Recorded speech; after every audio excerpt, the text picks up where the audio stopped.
Caitlin Clark is driving this whole ship. Nobody is going to show up to this thing. Chicago Sky can't sell out. We know what she brings to the table. Angel Reese breaks down after witnessing the empty arena. And let me tell you, this might just be the end of the WNBA, apparently, without Caitlin Clark, even a marquee.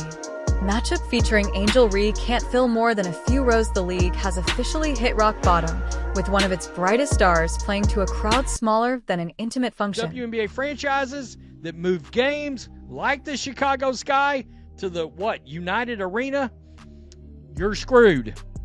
You're done. You're cooked. Angel Reese and her recent game made headlines, but not in the way you'd expect. Here's the scene: one of the biggest stars in women's basketball, fresh off massive hype in a Reebok partnership, steps onto the court in a matchup against Paige Bueckers. She's like Steph Curry. She can pull up from anywhere. You understand? She has that kind of capability. A game that should have been a slam dunk for ticket sales and excitement. Wrong. Instead, we get an arena so empty you could hear a pin drop, or worse, your own thoughts, wondering where is everyone.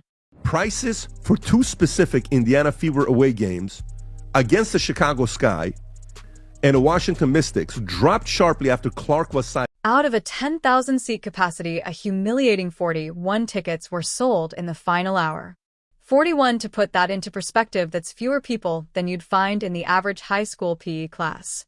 Now that Caitlin Clark is injured, the ticket prices for the Fever and Sky game just plummeted to Hades. Ticket prices plummeted to a measly $20, and even then the turnout screamed, "Thanks, but no thanks."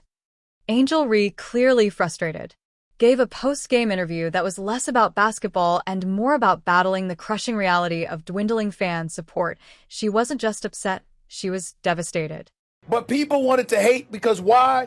You had a bunch of players in this league that watched this young white girl come along and take the league by. But here's where things get even messier. This wasn't just a bad turnout, it was a symptom of a larger issue. See, when Caitlin Clark, the WNBA's golden ticket, got sidelined with an injury, it wasn't just her team that felt the blow, it was the entire league.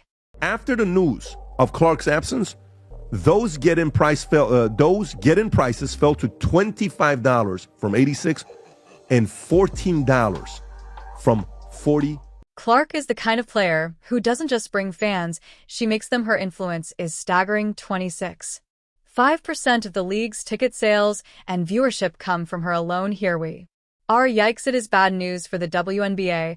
Without her, ticket prices for Indiana Fever games nosedived from $137 to $80 in a matter of days. Some even dropped to $25, less than what you'd pay for popcorn and a soda at the venue.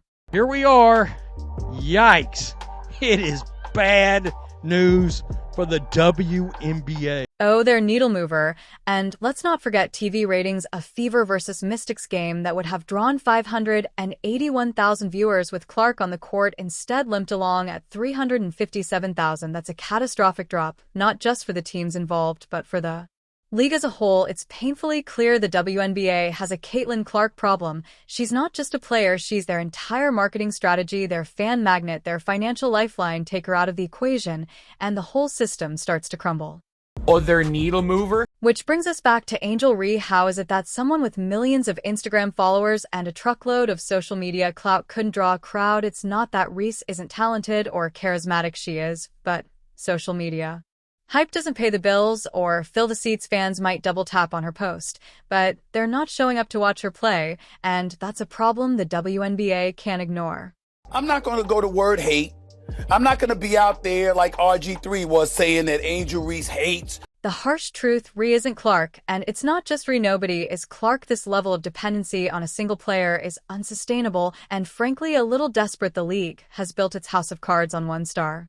And now that she's out, the foundation is shaking. So where does the WNBA go from here? Because right now it feels like they're playing a game they've already lost. Not just because of one person, it's because of me too, and I want y'all to realize. Let's start with this jaw-dropper. Fever tickets for the June 7th game against the Chicago Sky lost 71% of their value. 71%. That's not just a markdown, it's a clearance sale. What used to be a $137 ticket is now going for $25, $25 you.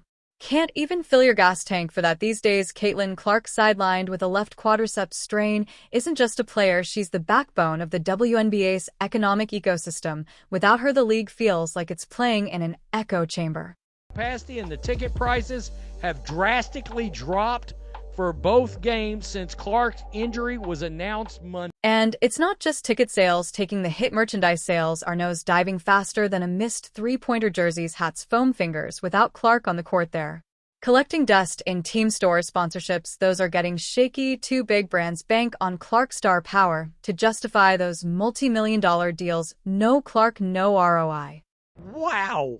Down 47% from the minimum $41 ticket price. The league's vulnerability has never been more glaring. They've put all their eggs in the Caitlin Clark basket, and now that basket is sitting on the bench in recovery mode. It's not just the Fever feeling the pinch. The entire WNBA is caught in the ripple effect. When a single star props up the entire system, her absence becomes a league-wide crisis. Yeah, I'm done. I'm not going to watch anymore because of her. Fans, understandably, our livid season ticket holders are demanding refunds. Travel plans have been scrapped. Social media is ablaze with calls for better player protection and league accountability. One fan summed it up perfectly: protect your stars or lose your fans. This isn't just a wake-up call, it's an air raid siren. It's a new injury, and a lot of fans are not buying that at all. Now, let's zoom out. Caitlin Clark's injury isn't just a Fever problem, it's a WNBA problem. The league's heavy reliance on star players like Clark has backfired spectacularly. When the narrative is all about individual greatness, what happens when that individual isn't there? Spoiler alert, this. She subsequently underwent an MRI and was diagnosed with the strain on Monday. This star-focused strategy might seem glamorous, but it's unsustainable. Casual fans tune in for big names, but they're not sticking around for the teams.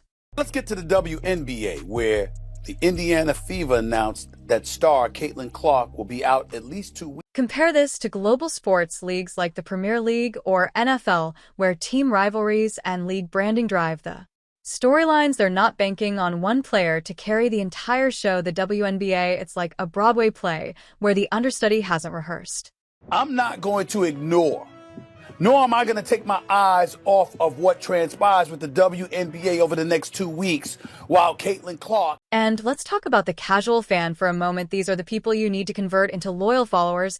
But what's the WNBA offering them? Unpredictable stars, uneven broadcasts, and ticket prices that swing harder than a pendulum. It's no wonder they're struggling to build a consistent audience. Meanwhile, competitors are thriving. The NBA's team-first branding ensures every game feels like an event even without marquee players. European soccer leagues have fans invested in team legacies, not just standout athletes.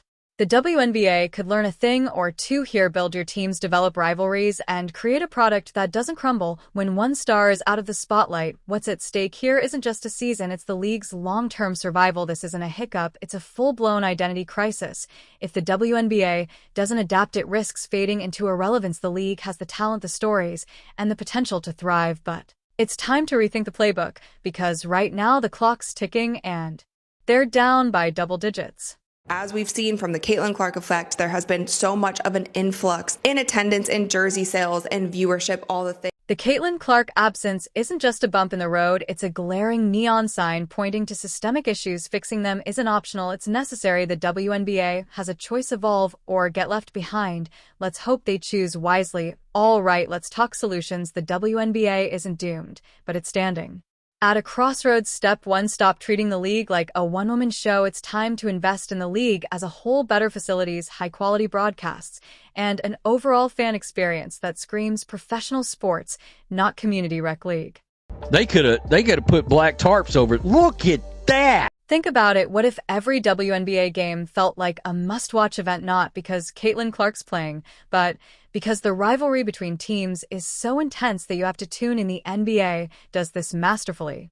Lakers versus Celtics, Warriors versus Kings, those rivalries are bigger than any one player. The WNBA needs that kind of energy. Start crafting narratives around the teams, their histories, and their battles on the court. This is not gonna work long. Player safety is another no-brainer. Fans are rightfully outraged that someone as pivotal as Caitlin Clark is sidelined due to an injury that might have been preventable with better protection and rest management. The league has to step up better medical resources, more recovery time, and less pressure to play back-to-back games are essential. Fans don't just want to see their favorite players, they want to see them thrive. Lastly, let's talk about turning lemons into lemonade. This crisis, yes, it's bad, but it's also an opportunity. The WNBA can redefine itself, make this the moment they pivot from being a star-dependent league to a balanced, team-driven powerhouse, engage with fans, respond to their concerns, and show them that the league is committed to growth and excellence.